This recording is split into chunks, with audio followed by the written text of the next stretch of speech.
Hello, I am here representing Building Quixotic Books, and I'd like to bring your attention to that most woefully common breed of writer, the writer who does not write. In the US alone, there are over 100 million of these poor souls. You have heard of course, the procrastinator, that person for whom every attempt at writing is put off for the newest distraction, ranging from the important need to watch the newest episode of the hit NBC comedy People and Places, or the strange desire to leave the writing room to go stare out a window for some reason unknown even to them. Oddly, they will write from time to time in maddening bursts, but rarely to completion.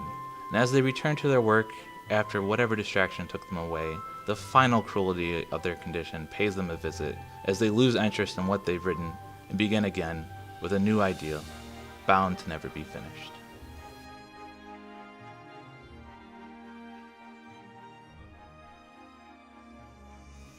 There's the perfectionist, that mental giant whose brain holds upon its massive shoulders worlds of intricately detailed lore constantly being expanded upon as new ideas flow into the writer, causing everything to be in a state of flux and filling them with the paralyzing dread that actually writing anything down will introduce a level of permanence that would prevent them from finding the optimal path their story should take.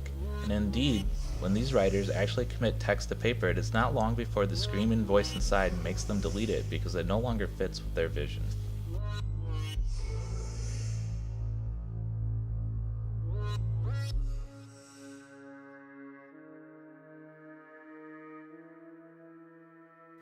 Less grim are the Starbucks writers. These are the people who drag their computers or typewriters into public, insisting that it is the only place that they can truly find their muse. Yet no matter how long they do this, they never seem to finish. When asked what their story is about, they can only ever answer in the most vaguest or basic of terms. For often it is not the act of writing that interests them, but the need to be seen as a writer.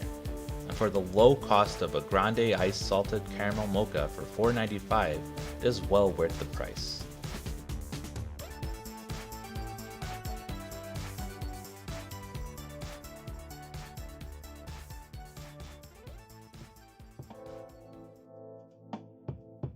An inversion of this is the dreamer, the one who knows they have a story to tell, but fears they lack the time or skill to write it. The most common member of the group we're talking about today, they'll spend an equal amount of time daydreaming about their story and daydreaming about being able to write it.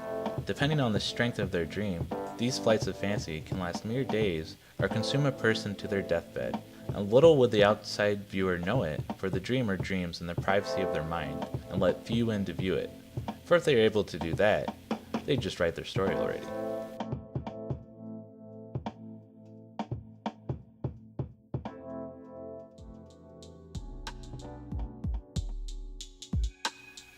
Finally, there is the unfortunate fool who is burdened with never-ending writer's block.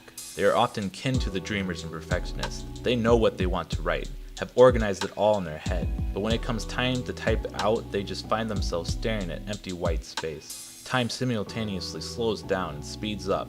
Each thought about what they want to do drags along their brain for what feels like hours, yet in what feels like seconds, they'll see that the day is about to end and all they manage to type is the word "the."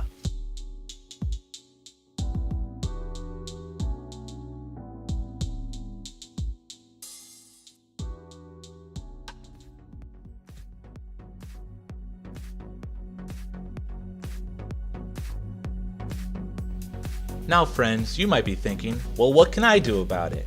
I'm here to tell you that for the low cost of $5 a month, you can help remedy this situation. Not by getting them to write, that would be silly. No, you will give them something more important. Validation. Now they can have the satisfaction of being thought of as a writer with none of that often paralyzing or daunting work. Instead of that dismay and disappointment they feel each day that goes by where they haven't written anything, they'll feel accomplished knowing that their efforts netted them $5. They'll be able to drink that grande iced salted caramel mocha of victory. Or they'll be filled with a newfound source of guilt as now their one-time hobby has become a source of stress and expectations. They'll have to justify the $5 given to them, and that pressure will cause a strain on their mind and heart that they will struggle to bear. They'll become irritable and dodgy, reclusive and secretive. Any conversation will have the unmistakable feeling of judgment, as how could they be talking now when they haven't written $5 worth of words? They'll see in every action the accusation that they are a false person, that they claim to be a writer, but they are just a fraud, bilking people of their hard-earned funds for a goal that was never going to be completed in the first place. Or maybe they'll actually be motivated to write something. I don't know. I'm not an expert.